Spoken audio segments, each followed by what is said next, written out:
Cette étude conduite par la Chambre d'agriculture de Saône-et-Loire en partenariat avec l'Institut de l'élevage présente des possibilités de simplification du travail dans les exploitations d'élevage. Elle aborde plus particulièrement les travaux de distribution de l'alimentation hivernale des bovins allaitants.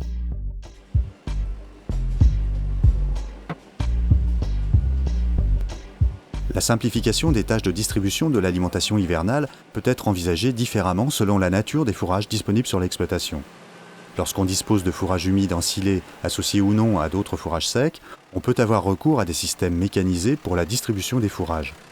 Lorsqu'on a uniquement des fourrages stockés en bottes sous forme de foin et en rubanage, on peut alors envisager une distribution en libre-service. Voilà l'objet de notre étude.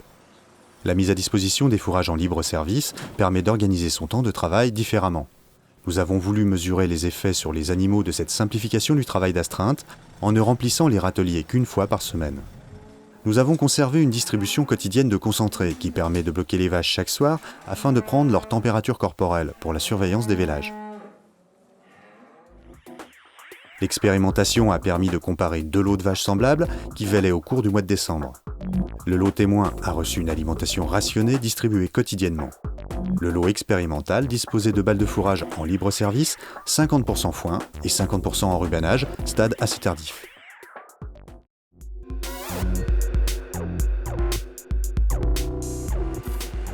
Pour confectionner le mélange, on charge dans un premier temps les fourrages les plus fibreux, paille en premier, puis foin et ensilage d'herbe.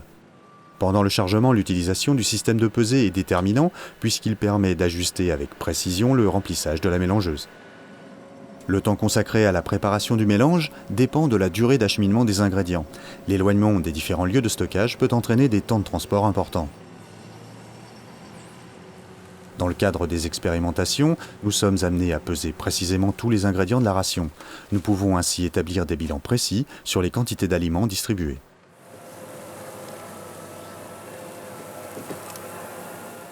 Pendant la distribution, le panneau de contrôle du système de pesée nous indique précisément la quantité de mélange à distribuer. Du fait de la longueur des fibres, comprise entre 8 et 10 cm, et grâce à son homogénéité, la ration mélangée facilite l'ingestion des aliments et limite le phénomène de tri par les animaux. En fin de journée, le reste de la ration distribuée est repoussé à la portée des animaux. On profite de ce moment pour bloquer les vaches au cornadi et prendre les températures pour détecter les vélages. Globalement, le temps consacré à l'alimentation de 112 vaches, au moyen de la mélangeuse, s'élève à 9h30 par semaine, sachant que nous devons réaliser quotidiennement 3 bols complets de 14 m3. En choisissant la distribution d'une ration mélangée, nous avons gagné 30% sur le temps consacré à l'alimentation des vaches allaitantes, par rapport au système classique, dessilage mécanisé et distribution manuelle des concentrés et du foin. Un gain de temps supplémentaire serait envisageable en utilisant un bol de taille supérieure. Cependant, le choix d'un matériel plus volumineux nous interdirait l'accès de certains bâtiments.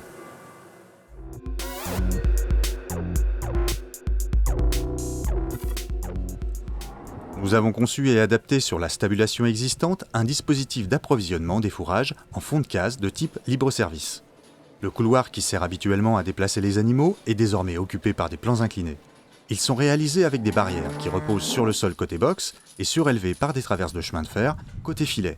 Ces barrières sont recouvertes par des tôles qui facilitent la descente des fourrages par gravité. Lors de la mise en place des balles de fourrage, il faut être vigilant afin de ne pas coincer la tête d'un animal entre le tubulaire et la balle de fourrage.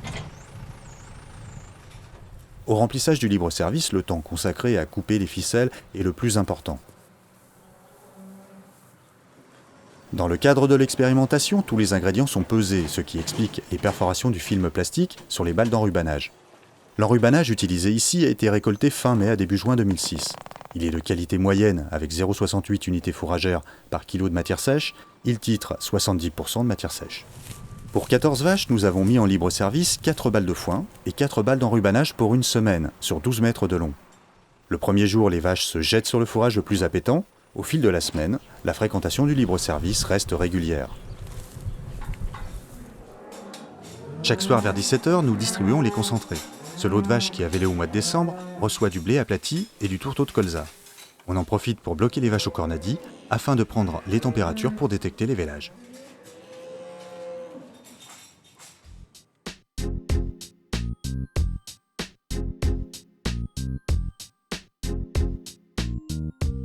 Concernant les quantités distribuées, on observe un supplément de 4 kg de matière sèche pour le lot libre-service. Les vaches en ont probablement ingéré une partie, mais l'essentiel de ce supplément correspond à du gaspillage.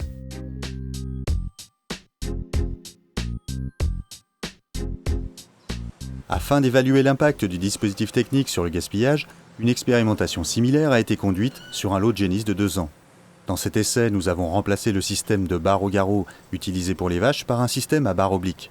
On a pu constater que la quantité de fourrage perdue sous les pattes des animaux était de ce fait limitée. À l'usage, ce système présente un inconvénient.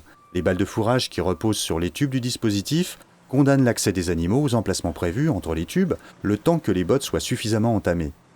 Les animaux sont obligés de tirer le fourrage à travers le tubulaire pour s'alimenter, d'où le gaspillage. Une amélioration du système est à prévoir, pour positionner les balles à une distance de 50 à 70 cm du tubulaire, ce qui permettra aux animaux de prendre place dans le dispositif et de récupérer le fourrage perdu dans une auge sous leur gueule.